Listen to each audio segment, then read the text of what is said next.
Hello friends, कैसे हो। Welcome to toppers NEET. एक बार और आपका टॉपर्स नीट में स्वागत है।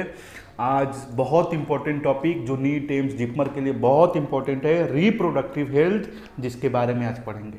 ये बहुत इंपॉर्टेंट टॉपिक है। नीट पॉइंट ऑफ व्यू से मैं बात करूँ तो बहुत इंपॉर्टेंट पॉइंट है। और इससे हर साल ना नीट हो गया, एम्स हो गया, जिपमर हो गया, इससे एक दो क्वेश्चन आते ही है। ठीक है, तो इस वीडियो को पहले आप क्या करना है, इस वीडियो को आपको शेयर करना है सभी बच्चों तक, व्हाट्सएप, फेसबुक सब में शेयर कर दो, ताकि बच्चों तक इसका नॉलेज पहुंच सके, रिप्रोडक्टिव हेल्थ क्या होता है।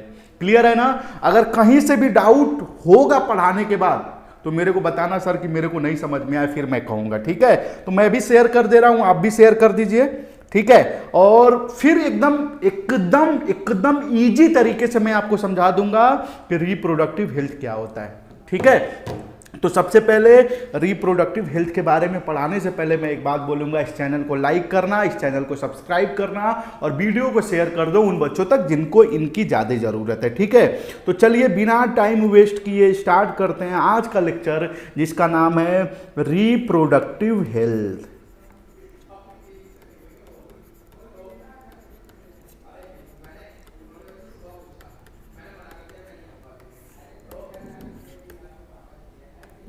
देखो, रिप्रोडक्टिव हेल्थ का मतलब जानते हो क्या होता है। अगर मैं किसी बंदे से पूछता हूं रिप्रोडक्टिव हेल्दी हो तो क्या हो, बोलेगा सर फिजिकली फिट है, this is known as reproductive health. लेकिन रिप्रोडक्टिव हेल्थ का मतलब होता है ना बच्चों, आपको नहीं पता होगा, physical,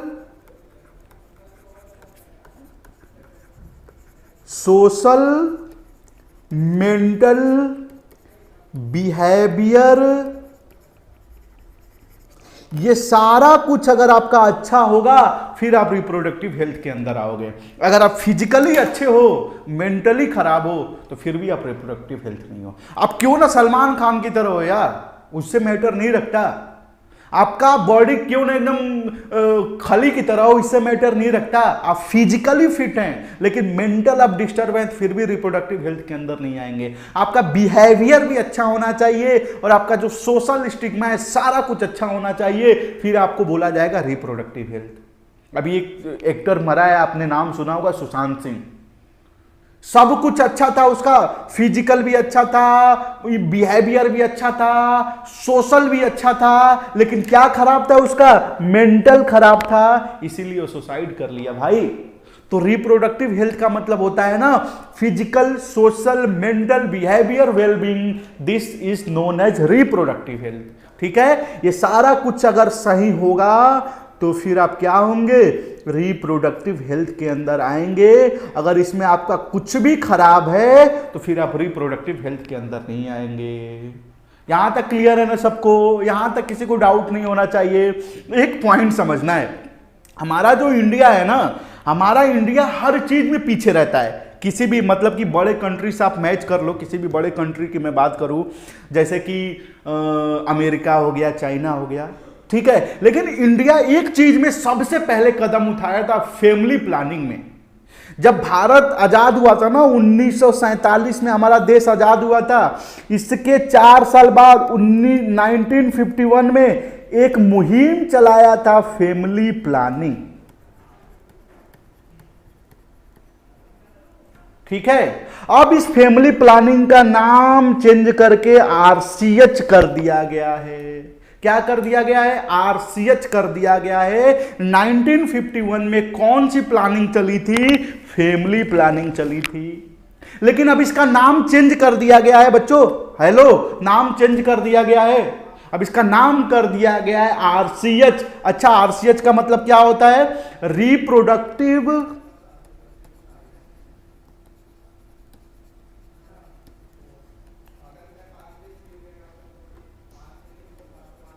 and child health care programme. ठीक है,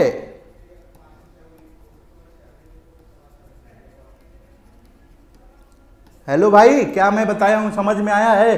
फैमिली प्लानिंग 1951 में आया, अब इसका नाम चेंज करके आरसीएच कर दिया गया है, reproductive and child health care programme. ठीक है, reproductive and child health care programme. अच्छा, आरसीएच के अंदर क्या बताया गया है? आरसीएच के अंदर सबसे पहला पॉइंट आपका क्या आएगा? आरसीएच के अंदर हमारे बॉडी के अंदर सेक्स ऑर्गन के बारे में नॉलेज होना चाहिए। जो बॉडी के अंदर जितने भी एक्टिविटी हो रही है ना, मतलब कि कोई फीमेल प्रेग्नेंट हो रही है, प्रेगनेंसी के बाद किसी माँ और बच्चों का देखभाल किया जा रहा है, जैसे कि हमारे सेक्स ऑर्गन के बारे में, एमटीपी के बारे में, एसटीडी के बारे में, इनफर्टिलिटी के बारे में, एमिनो सिंथेसिस के बारे में, सारा कुछ आरसीएच के अंदर आता है। पहला पॉइंट क्या आएगा? मैं लिख दूं जो एनसीईआरटी कहती है आरसीएच के अंदर आएगा knowledge of,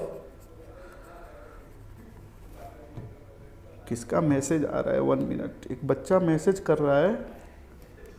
knowledge about sex organ, ठीक है। पोस्ट नेटल केयर भी किसके अंदर आ जाएगा? आरसीएच के अंदर आ जाएगा। एमटीपी भी किसके अंदर आ जाएगा? आरसीएच के अंदर आ जाएगा। एसटीडी भी किसके अंदर आ जाएगा? आरसीएच के अंदर आ जाएगा।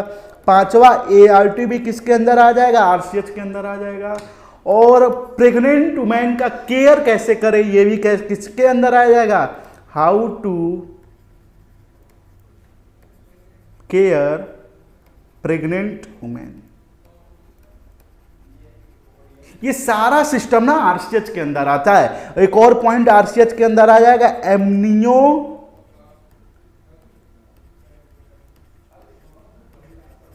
एमनियोसिंथेसिस भी किसके अंदर आएगा? आरसीएच के अंदर आएगा।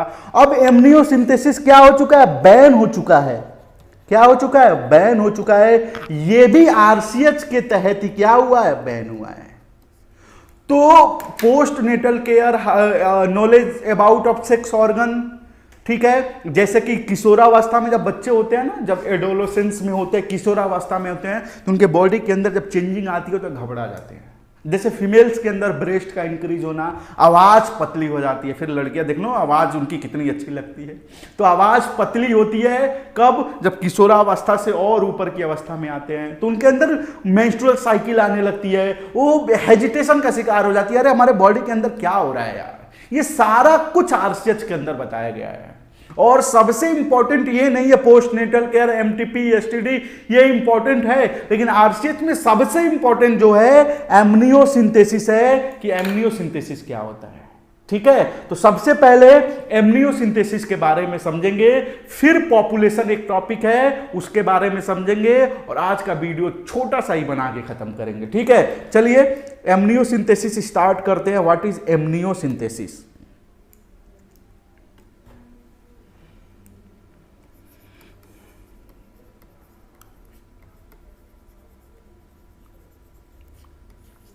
देखो, एमनियोसिंथेसिस अगर एक बार समझ लिए ना तो आपका 4 नंबर इस बार डन हो जाएगा। एमनियोसिंथेसिस से नीट 2021 में क्वेश्चन आने वाला है, लिख लो। सपोज कि ये एक है प्रेग्नेंट वुमेन, एक औरत है जो प्रेग्नेंट है, प्रेग्नेंट वुमेन, ठीक है। और इसके अंदर एक स्ट्रक्चर है जिसके अंदर एक बच्चा पल रहा है, ये हो गया बेबी, ठीक है। और इसके अंदर ना एक फ्लूइड होता है, इसी के अंदर एक फ्लूइड होता है जिस फ्लूइड को अपन बोलते हैं एमनियोटिक फ्लूइड,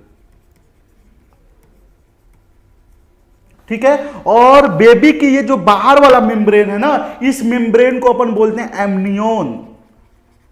यहां पॉइंट समझ में आया ना? ये एक प्रेग्नेंट वुमेन है, इसके पेट में एक बच्चा पल रहा है, उसके बाहर जो भी फ्लूइड है ना, इसको बोलते हैं एमनियोटिक फ्लूइड, और इसके इस वाले मेम्ब्रेन को अपन बोलते हैं एमनियोन। अच्छा, तो एमनियोसिंथेसिस क्या होता है? फिगर तो समझा दिए सर, लेकिन एमनियोसिंथेसिस क्या होता है? एमनियोसिंथेसिस एक कौन सा टेस्ट है? मेडिकल टेस्ट है। अच्छा, इसमें क्या टेस्ट किया जाता है? इसमें प्रेग्नेंट वुमेन को टेस्ट किया जाता है। प्रेग्नेंट वुमेन को नहीं किया जाता है, प्रेग्नेंट वुमेन का किया जाता है। किसको चेक करने के लिए? कि जो पेट में बच्चा पल रहा है उसके अंदर कोई क्रोमोसोमल डिसऑर्डर तो नहीं है ना।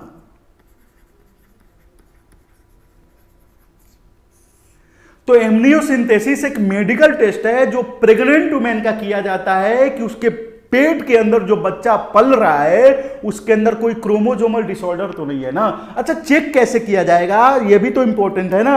ये जो एमनियोटिक फ्लूइड को क्या किया जाता है, ऐसे बाहर निकाल लिया जाता है, ये एमनियोटिक फ्लूइड हो गया। अब इसी को चेक किया जाता है कि इसको चेक करने के साथ पता चल जाता है बच्चे के अंदर कोई क्रोमोजोमल डिसऑर्डर है कि नहीं है। ठीक है, क्रोमोजोमल डिसऑर्डर कौन कौन से हो गए, डाउन सिंड्रोम हो गया, टर्नर सिंड्रोम हो गया, क्लाइनफिल्टर सिंड्रोम हो गया। ठीक है, तो एमनियोसिंथेसिस एक मेडिकल टेस्ट है जिसमें प्रेग्नेंट वुमेन का टेस्ट किया जाता है, लेकिन प्रेग्नेंट वुमेन का टेस्ट नहीं किया जाता। प्रेग्नेंट वुमेन के अंदर जो पल रहे बच्चे होते हैं ना, उसका टेस्ट किया जाता है कि उस बेबी के अंदर कोई क्रोमोजोमल डिसऑर्डर तो नहीं है। क्रोमोजोमल डिसऑर्डर कौन कौन सा है, टर्नर हो गया, डाउन हो गया, क्लाइनफिल्टर सिंड्रोम हो गया, बहुत सारे सिंड्रोम है। एनसीईआरटी में जो है वही हम बता रहे हैं। ठीक है, लेकिन एक पॉइंट मैं यहां पे लिख दूं, अगर आपको दिखाई दे रहा है तो, मेंडेलियन डिसऑर्डर जो होता है ना,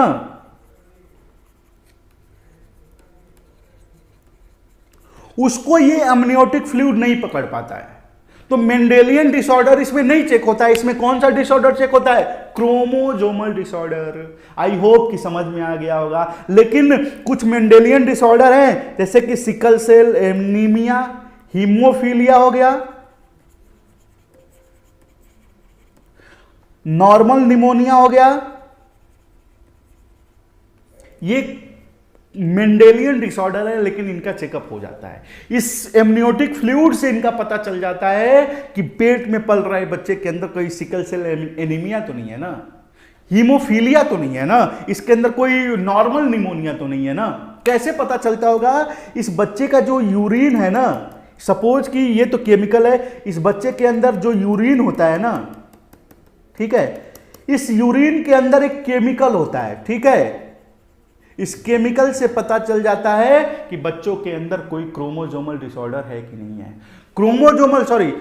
एमनियोटिक फ्लूइड से पता चल जाता है क्रोमोजोमल डिसऑर्डर है कि नहीं है, लेकिन बच्चे का जो यूरिन सराउंडिंग में होता है उसमें भी एक केमिकल होता है जिसकी वजह से मेंडेलियन डिसऑर्डर का कुछ पॉइंट पता चल पाता है, जैसे कि सिकल सेल एनीमिया, हीमोफीलिया और नॉर्मल निमोनिया पता चल जाता है।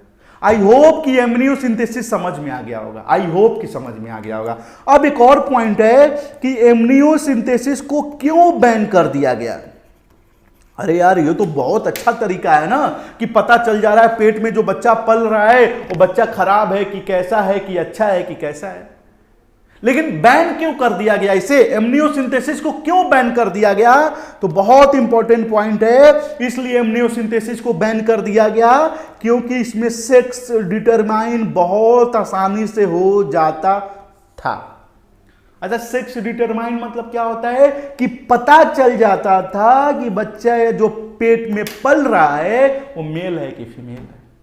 जैसे ही फीमेल के बारे में पता लगता था किसी को, तुरंत तो क्या कर देते थे, फीमेल फिटिसाइड कर देते थे। मतलब कि भ्रूण में ही फीमेल को क्या करते थे, मार देते थे। इसीलिए एमनियोसिंथेसिस बैन हो गया। एमनियोसिंथेसिस लीगल भारत सरकार ने किया था ना कि क्रोमोजोमल डिसऑर्डर, कुछ मेंडेलियन डिसऑर्डर को आप पता कर लो पेट में जो बच्चा पल रहा है, ठीक है ना। लेकिन इसका लोग ना एकदम यूज गलत तरीकों से करने लगे। कैसे करने लगे कि पता चल जाता था कि पेट में जो बच्चा है मेल है कि फीमेल है, मेल है तो कोई बात नहीं, फीमेल है तो भ्रूण में क्या करते थे, उसे गर्भ के अंदर ही मार देते थे। इसीलिए भारत सरकार ने इस पॉलिसी को बैन कर दिया, हटा दो भैया, एमनियोसिंथेसिस बैन। तो एमनियोसिंथेसिस समझ में आ गया ना। अब देखो, नीट में आज तक जहां से भी एमनियोसिंथेसिस से क्वेश्चन आया है, क्या क्या क्वेश्चन आया हम बता दे, और रट लेना है, रट लेना है, रट लेना है। पहला इंपॉर्टेंट पॉइंट, एमनियोसिंथेसिस के बारे में जो जो याद करना है। अच्छा, कौन से फ्लूइड से चेक किया जाता है, एमनियोटिक फ्लूइड से क्या किया जाता है, टेस्ट किया जाता है। इसमें किस डिसऑर्डर का पता लगाया जाता है, तो क्रोमोजोमल डिसऑर्डर इसमें क्या होता है, पता चल जाता है। मेंडेलियन डिसऑर्डर इसमें पता नहीं चलता, ठीक है ना। लेकिन कुछ मेंडेलियन डिसऑर्डर है जो पता चल जाता है, जैसे सिकल सेल एनीमिया, हिमोफीलिया और नॉर्मल निमोनिया, ठीक है। एक पॉइंट और कि इसमें किसका टेस्ट किया जाता है, प्रेग्नेंट वुमेन का इसमें टेस्ट होता है। सब इंपॉर्टेंट पॉइंट मैं बता रहा हूं। प्रेग्नेंट वुमेन के अंदर क्या टेस्ट किया जाता है कि इसके अंदर जो बेबी है इसके अंदर कोई एबनॉर्मलिटीज तो नहीं है ना, बस यही पॉइंट याद करना है कि एमनियोसिंथेसिस में, एमनियोसिंथेसिस क्या होता है कि मां के अंदर जो बच्चा पल रहा होता है उसको चेक किया जाता है उसके अंदर कोई क्रोमोसोमल डिसऑर्डर है कि नहीं है। तो इतना जो मैं पॉइंट पढ़ाया हूं उसमें इंपॉर्टेंट कौन कौन है, उसमें 5-7 चीज इंपॉर्टेंट नहीं है, केवल 2 चीज इंपॉर्टेंट है कि फैमिली प्लानिंग किस सन में आया था, तो 1951 में। देखो भारत आजाद हुआ था 47 में, 4 साल बाद ही भारत कितना जागरूक हो गया था। ओ हमारे सोने की चिड़िया कितनी जागरूक हो गई थी, ठीक है ना। समझ में आया ना यहां तक। 1951 में आया था। आरसीएच का मतलब होता है reproductive and child health care programme, ठीक है ना। अब फैमिली प्लानिंग का नाम चेंज करके आरसीएच कर दिया गया है। किस सन में आया था, तो 1951 में। यहां तक समझ में आ गया ना। अगर यहां तक समझ में आ गया तो लाइक करो, थम्स अप मार दो तुरंत, ठीक है। एक बच्चे का व्हाट्सएप पे मैसेज आ रहा है, सर एमनियोसिंथेसिस पीछे कर दीजिए, नोट्स ले लो भैया, ले लो जल्दी नोट्स ले लो, स्क्रीनशॉट्स तुरंत ले लो।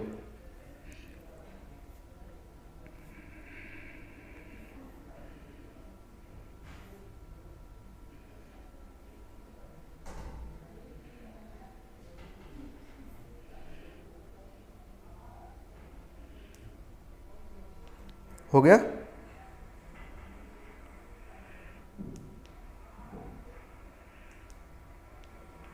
हो गया?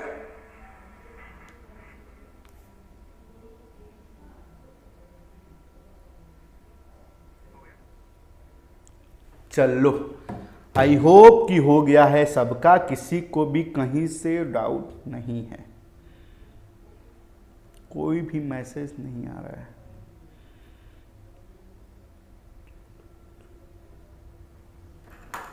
हो गया ना यहां तक। अब इससे भी इंपॉर्टेंट एक टॉपिक है जो आपके नॉलेज के लिए भी इंपॉर्टेंट है और नीट के पॉइंट ऑफ व्यू से भी इंपॉर्टेंट है, पॉपुलेशन।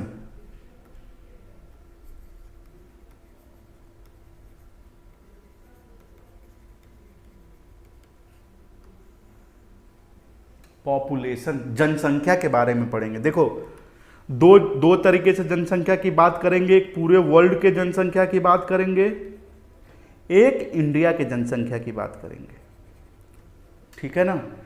1900 सन में, 2000 सन में और 2011 सन में, ठीक है ना। अब एक चीज सोचो तुम, आपको पता होगा कि नहीं पता होगा, सोचो 1900 सन में पूरे वर्ल्ड की पॉपुलेशन थी 2 बिलियन। कितनी थी? 2 बिलियन। अब 2000 में ये पॉपुलेशन हो गई 6 बिलियन और 2011 में हो गई 7.2 बिलियन। लेकिन इंडिया जानते हो क्या कहता है? इंडिया कहता है भैया हम 1900 सन से नहीं मानेंगे, ये अपनी आजादी से मानता है। तो 1947 में, 2000 सन में और 2011 सन में, 1947 में भारत की पॉपुलेशन थी 350 मिलियन। 350 मिलियन थी भाई, और 2000 सन में ये पॉपुलेशन हो गई है 1 बिलियन और 2011 सन में हो गई 1.2 बिलियन। अरे भाई इतनी तेजी तरीके से पॉपुलेशन इंक्रीज होगा ना, तो ये सोच लो ये पॉपुलेशन 30 साल में डबल हो जाएगा। इसीलिए जो ग्रोथ रेट अभी है, जो ग्रोथ रेट है ये 2% से हल्का सा कम है। इसका मतलब कि हर 1000 बंदों पे, हर 1000 बंदों पे 20 नए बंदे पर ईयर ऐड हो रहे हैं। हर 1000 बंदों पे 20 नए बंदे पर साल ऐड हो रहे हैं। अरे इसको देखते हुए ना हमारी पॉपुलेशन 30 साल में डबल हो जाएगी भाई, 30 साल में डबल हो जाएगी। एक बात हम तुम्हें बताएं, आप पढ़े लिखे आदमी हो, भारत सरकार एक मुहिम चलाती है, हम दो हमारे दो। भाई ज्यादा पॉपुलेशन नहीं रखना है, ज्यादा पॉपुलेशन आप रखोगे तो पूछो डिसएडवांटेज क्या है। डिसएडवांटेज मैं आपको बता दूं कि प्रॉपर एजुकेशन नहीं मिल पाएगा, प्रॉपर खाना नहीं मिल पाएगा, प्रॉपर शेल्टर नहीं मिल पाएगा, प्रॉपर कोई भी चीज नहीं मिल पाएगा। एक एग्जांपल मैं दूं कि अगर एक माँ बाप के 2 बेटे हैं और एक माँ बाप के 6 बेटे हैं, तो तुम सोचो एक बार कि किस बेटे को सबसे ज्यादा प्रॉपर एजुकेशन, प्रॉपर शेल्टर और प्रॉपर फूड किसे मिल पाएगा। जाहिर सी बात है, यू कैन इजिली रिप्लाई, आपका रिप्लाई आएगा सर जो एक माँ बाप के जो 2 बच्चे हैं। तो भाई आप पढ़े लिखे हो ना, जनसंख्या को रोक दो यार, नहीं तो इतनी तेजी से जनसंख्या बढ़ रही है ना, इससे बहुत दिक्कत होने वाला है। चाइना को लोग कहते हैं ना कि चाइना की तो जनसंख्या हमसे भी ज्यादा है ना, लेकिन हमसे ज्यादा होने के साथ साथ उसके अंदर एक चेंजिंग आ गई है, उसकी पॉपुलेशन अब रुक गई है, अब उसकी पॉपुलेशन नहीं हो रही है।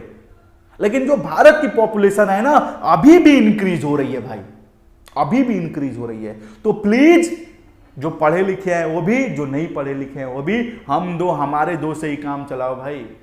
तुम सोचो यार, एक जमीन है, एक पिता का वो जमीन है, छोटा सा जमीन है, बच्चे 10 हो सकते हैं, लेकिन वो जमीन इंक्रीज करेगा, वो लैंड इंक्रीज करेगा? नहीं करेगा भाई। आप मुंबई, दिल्ली, बहुत शहर में जाते हो, आप देखते हो कि 100-100 महले की बिल्डिंग है, 50-50 महले की बिल्डिंग है, इतनी बड़ी बड़ी बिल्डिंग है। क्यों है? क्यों है भाई? इतनी पॉपुलेशन हो गई, लोग कहां रखेंगे यार? अरे ये पॉपुलेशन ऐसे बढ़ती गई ना, तो 30 मंजिल के ऊपर अब 60 मंजिल देखोगे।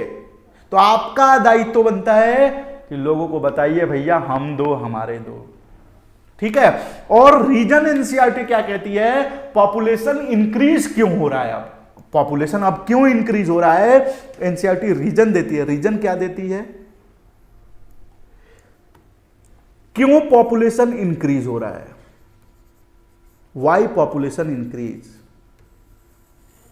सबसे पहले पॉपुलेशन इंक्रीज होने का कारण है कि मेडिकल फैसिलिटी बहुत अच्छी हो चुकी है। मेडिकल फैसिलिटी इतनी अच्छी हो चुकी है ना कि हमारा जो डेथ रेट है वो बहुत कम हो चुका है, और बर्थ रेट बहुत हाई है। जब बर्थ रेट हाई है, लोग पैदा ज्यादा हो रहे हैं, मर कम रहे हैं। किसके वजह से लोग मर कम रहे हैं? क्योंकि मेडिकल फैसिलिटी इतनी अच्छी आ चुकी है कि आप जाओगे, डॉक्टर आपको बचा देगा। लेकिन यही पहले नहीं था। भारत की 1921 में पॉपुलेशन एकदम स्टेशनरी स्टेट पे थी। वहां पे बर्थ रेट और डेथ रेट दोनों इक्वल था, जितना लोग मरते थे उतने लोग पैदा होते थे। लेकिन अब क्या है कि बर्थ रेट बहुत ज्यादा है और डेथ रेट बहुत कम है। इसके वजह से पॉपुलेशन इंक्रीज हो जा रही है। तो बेस्ट मेडिकल फैसिलिटी आ गई भाई, बेस्ट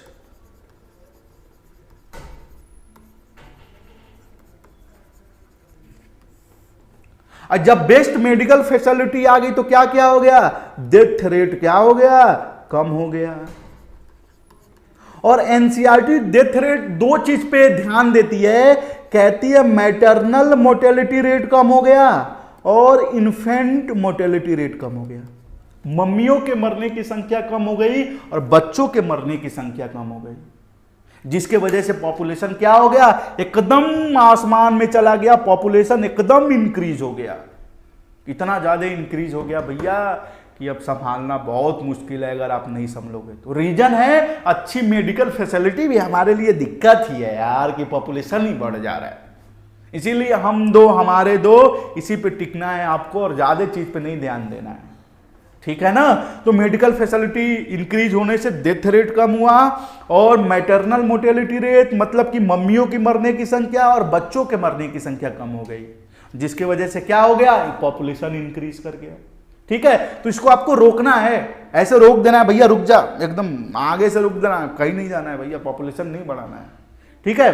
अच्छा चलो, इंक्रीज तो पता चल गया भैया, इसका सॉल्यूशन क्या है? इसका सॉल्यूशन भी तो होना चाहिए ना। इसका सॉल्यूशन भी होना चाहिए ना कि और कुछ तो हो या ना हो, पॉपुलेशन को कैसे रोका जाए। तुरंत हमारे दिमाग में आता है सर कॉन्ट्रासेप्टिव मेथड ही हमारा सबसे बड़ा सॉल्यूशन है।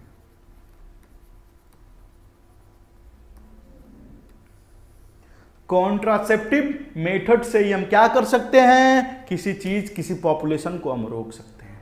तो जो हमारा कॉन्ट्रासेप्टिव मेथड है ना, इसके लिए अपन अगले लेक्चर में पढ़ाई करेंगे।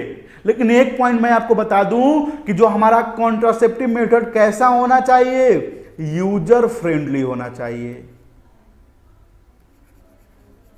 दूसरा कैसा होना चाहिए, इफेक्टिव होना चाहिए।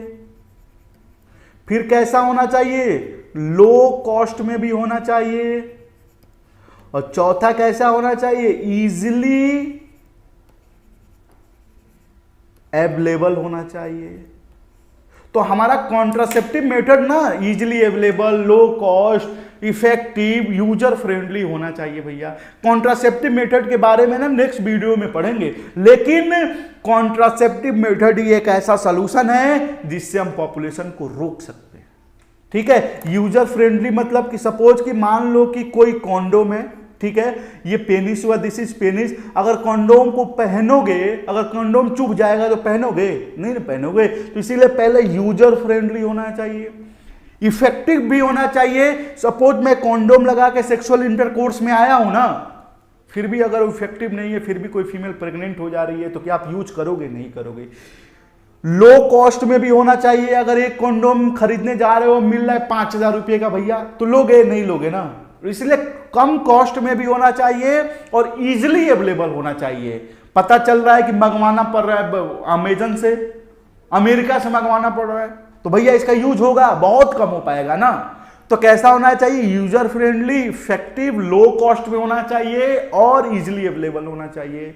तो भैया इतना सब कुछ मैं पढ़ाया हूं, reproductive health, physical, social, mental, behaviour, wellbeing, this is known as reproductive health. 1951 में आरसीएच फैमिली प्लानिंग आई थी, अब उसको चेंज करके आरसीएच कर दिया गया। एमनियोसिंथेसिस क्या होता है, मतलब कि बच्चों का टेस्ट किया जाता है जो गर्भ में पल रहे होते हैं कि बच्चों के अंदर कोई क्रोमोसोमल डिसऑर्डर है कि नहीं है। और पॉपुलेशन का जो आपका रीजन, जो मैं आपको डाटा बताया हूं ना, ये आपको डाटा याद कर लेना है भाई। इसका ग्रोथ रेट देखो भाई 2% से हल्का सा कम है। इसको देखते हुए पॉपुलेशन हमारा 30 साल में डबल हो जाएगा भैया। जब 30 साल में डबल हो जाएगा ना, तो जमीन, एक एक जगह लैंड नहीं बचेगी भाई, मकान बन जाएगा वहां पे। तो पॉपुलेशन को अभी भी रोक दो, अभी बहुत समय रोक दोगे तो। ठीक है, यहां तक वीडियो आपको समझ में आया है ना, यहां तक तो कहीं आपको डाउट कहीं से भी नहीं होना चाहिए। अगर वीडियो आपको अच्छा लगा हो तो आप चैनल को लाइक करना, चैनल को सब्सक्राइब करना और इस वीडियो को उन लोगों तक शेयर करना जिसको इनकी सबसे ज्यादा जरूरत है, क्योंकि इससे अच्छा चैनल और इससे स्टैंडर्ड क्लास आपको कहीं नहीं मिल सकता। ठीक है बच्चों, अभी के लिए इतना ही, फिर मिलते हैं अपन नेक्स्ट वीडियो में। Thank you so much, bye bye.